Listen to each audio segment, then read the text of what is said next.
So we've got a new series starting this week called How to Change Your World in 52 Days, spoken by Mark Pomeroy.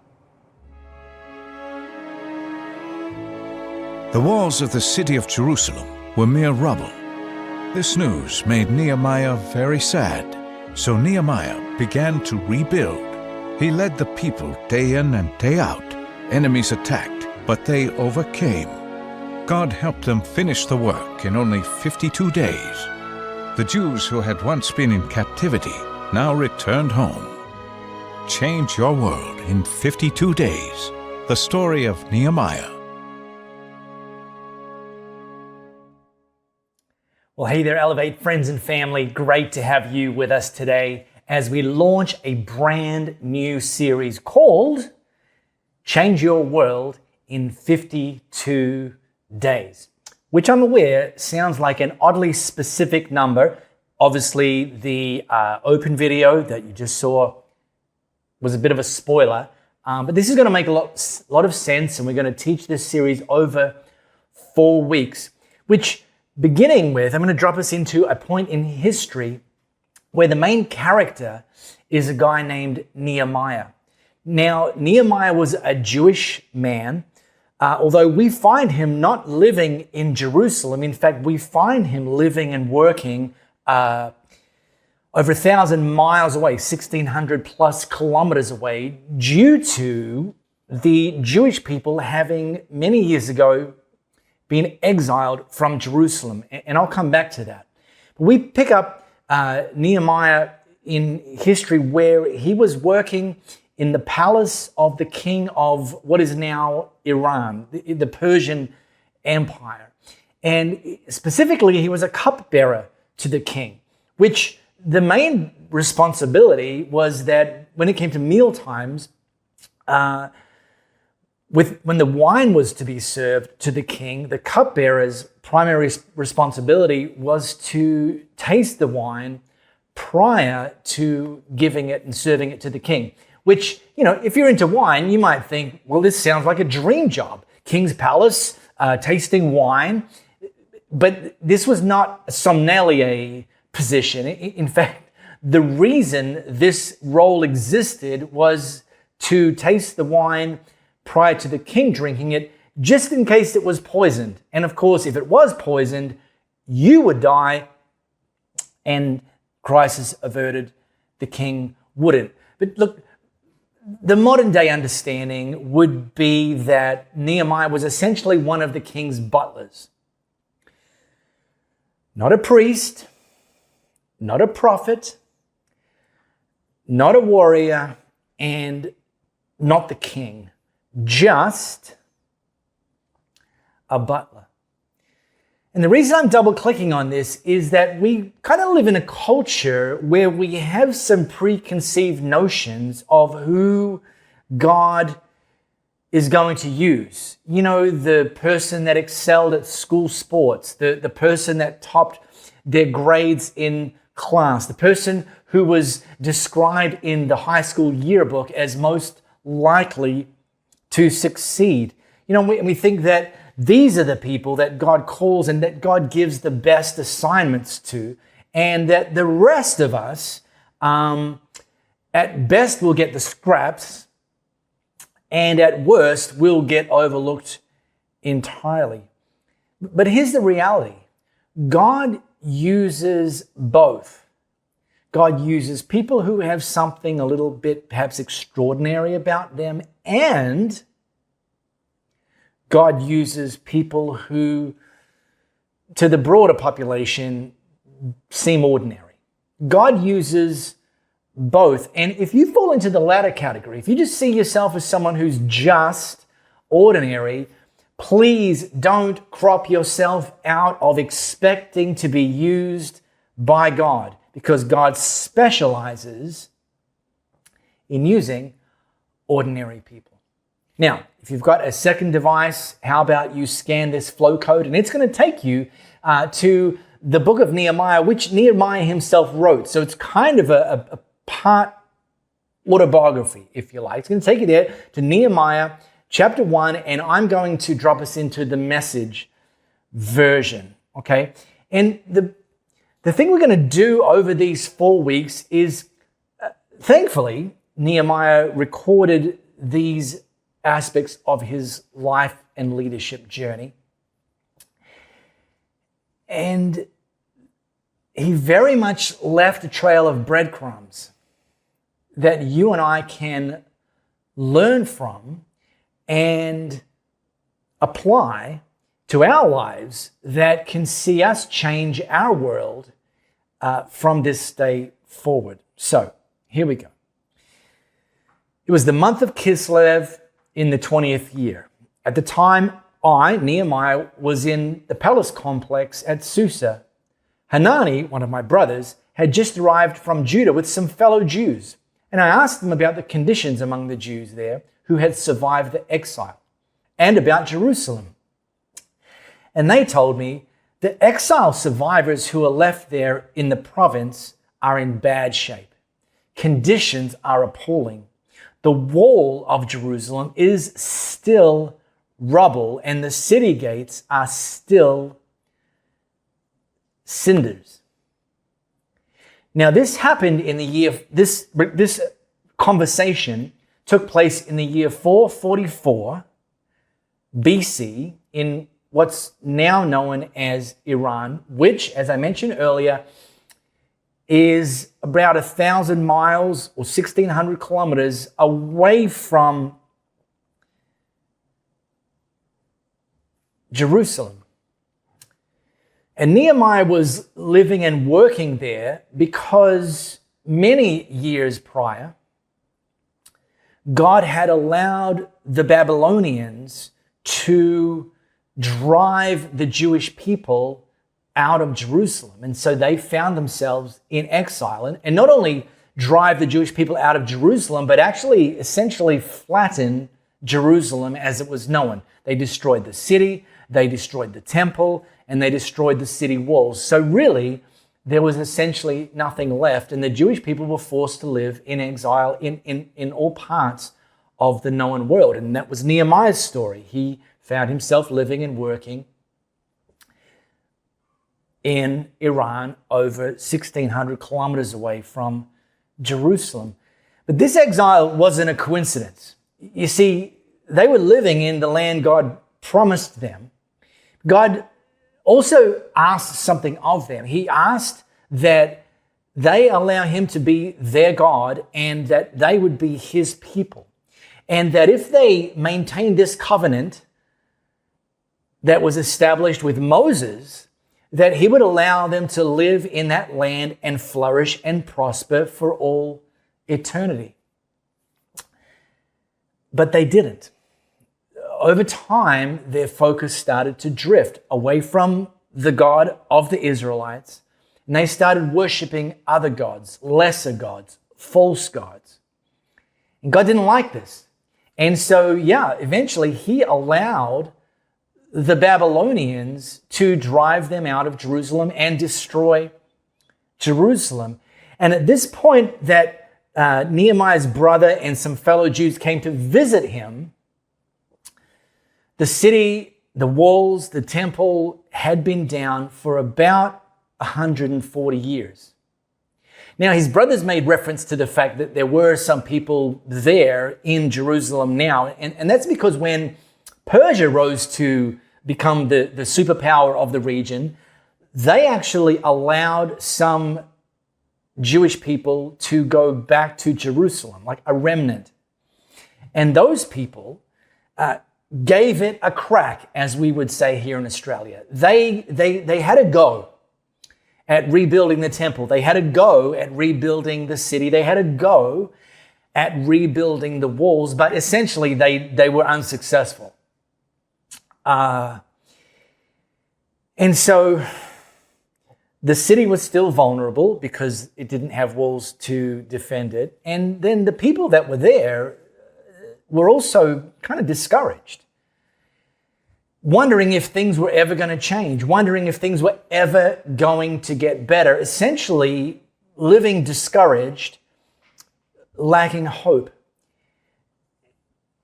And that's how a lot of people live. That's how a lot of maybe you've been there. Maybe people in your sphere are there, or maybe people you've never met, but you hear about and know about in other parts of the world that are living desperate, discouraged, hopeless lives. And this is what Nehemiah was exposed to when he asked the question, how are things going back in Jerusalem? Well, he goes on to write, on hearing the news, Nehemiah said, well, what a bummer. Hey, haven't seen you guys in a while. Let's go get lunch. No, that's fake news. This is actually what happened. He writes, when I heard this, I sat down and wept. I mourned for days, fasting and praying before the God of heaven. And here's the first breadcrumb. Nehemiah allowed his heart to be open. Nehemiah allowed himself to be vulnerable. And because he did, this news didn't kind of come to him responding with indifference. This penetrated his heart to the point where he then doubled down on his focus on God. And this is part of the prayer that he prayed. We've treated you like dirt. We haven't done what you told us, haven't followed your commands, and haven't respected the decisions you gave to Moses, your servant. All the same, remember the warning you posted to your servant Moses. If you betray me, I'll scatter you to the four winds. But, and I love that Nehemiah has the boldness and the courage to remind God of what he had promised them. Yes, the first part of the promise is if we turn away from you, you'll scatter us. And we did, and you did. But there was another piece to the promise you gave us, God, and this is what it is. And let me remind you, but if you, my people, come back to me and do what I tell you, I'll gather up these scattered peoples from wherever they ended up and put them back in the place I chose to mark with my name. Nehemiah is getting revved up. His wheels are starting to spin. Now, it's 140 years later, and Nehemiah, he's living and working in the palace of the king of the current superpower of the region. He could have just easily remained indifferent. And if he'd remained indifferent, he would have remained comfortable. Not my problem. I really hope somebody else gets involved. But he didn't. See, he had a thought that maybe many of you have had from time to time when you've heard about something that you know isn't right, and you've had the thought, this is not okay. But instead of then saying somebody should do something about this, Nehemiah said, you know what? I'm going to do something about this. I mean, why not me? So here's my question as we tee off this new series. Is there something that you've noticed that's less than God's best? Something around you, something in your sphere, or something in a part of the world, or that you've heard, or that God's been nudging you on, maybe locally, maybe in your church, maybe in your family, maybe in your workplace, maybe further afield. Is there something you've seen, something you've heard, something God's been nudging you on, and you've acknowledged that this is not okay, but you haven't taken a next step towards being part of the solution? And if so, there's no judgment. I mean, this is the beautiful thing. We're teaching this series so that you can pick things up from this day forward. But is this, I sure hope somebody does something about this. Or, I can't fix it all, so why bother doing anything?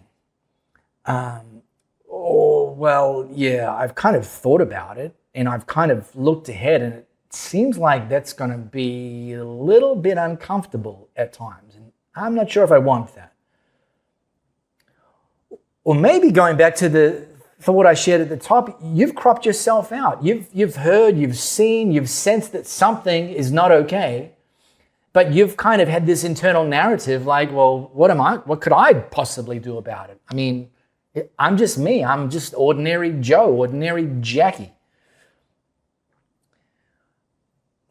Well, my sincere prayer is that during this series, you'll be both inspired by a butler named Nehemiah and learn from him, and that will be a catalyst to you taking next steps to being used by God to be part of the solution to whatever it is that he's calling you to. Now, because I love you, I need to go full disclosure here. If you respond and start to take next steps, you will almost certainly experience discomfort, opposition, challenges, discouragement, lack of resources at times, maybe even feeling a lack of capacity at times. And Nehemiah experienced all of those things. And you'll almost certainly experience fulfillment, joy, purpose, passion, opportunities, and deep-spirited friendships. And Nehemiah experienced all of those things as well. And so Nehemiah took his next step. He allowed his heart to be open, and he doubled down his focus on God. That was the first breadcrumb. And then here's the second breadcrumb. He approached the king. You know, he was under the authority of the king. He couldn't just up and leave. So he approached the king to ask for permission to leave, and actually to ask for the king's influence and access to resources. And we're going to get into that next week and beyond. But before he approached the king, here's the pro tip. He prayed. He didn't want this just to be a human interaction. He wanted this to be a supernatural interaction. And so he, at the time that it was, of the day that he was scheduled to take the wine to the king noticed he was a little bit, depressed is actually what it says. And asked him, is everything okay? Which suggests that in every other day, he's not depressed. And I think part of the job of being a butler is to not be a Debbie Downer in front of the king. I probably suspect that's going to be a fast track to having a short career there. But the king asked him, why are you so down? Why are you so depressed? And Nehemiah told him about Jerusalem, told him about the news that he'd heard about his people. And so the king asked Nehemiah, well, what is it that you want? And he just told him honestly, I'd like to be released from your service because I'm going to go back there. In fact, this is specifically how Nehemiah recorded it. The city where all my family is buried is in ruins, and the city gates have been reduced to cinders. So the king asked me, what do you want? And praying under my breath, again, praying, always praying. To the God of heaven, I said, if it please the king, and if the king thinks well of me, send me. Not someone else, send me. I'm stepping up. I'm taking this on as my personal responsibility. Send me to Judah, to the city where my family is buried, so that I can rebuild it. Not backing away, no second thoughts, not asking for anyone else to be sent, but me. Why not me? I'm a butler. Why not me? And look, over the next 4 weeks, I encourage you to open your heart like Nehemiah did, to be vulnerable, not to be indifferent, not to deflect. and just see where God leads you. And then as he leads you, respond with the next step that you know to take. You don't have to see the whole thing. The next step. What's the next step? Now, as we go on this journey, each of these 4 weeks, we're going to be reading each week a plan, a Bible plan, a devotional, if you want to call it that, from the Bible app. So what you can do is you can scan this QR code. It'll take you to the Bible app, and it'll allow you to make Elevate Church what they call My Church. And every Monday, which as we're releasing this is going to be tomorrow, we'll drop a featured plan around the life and leadership of Nehemiah, so that this incredibly inspiring life that Nehemiah led and that God worked through him to change his world in 52 days can really penetrate our hearts and cause us to experience deep and lasting life change in us and ultimately through us.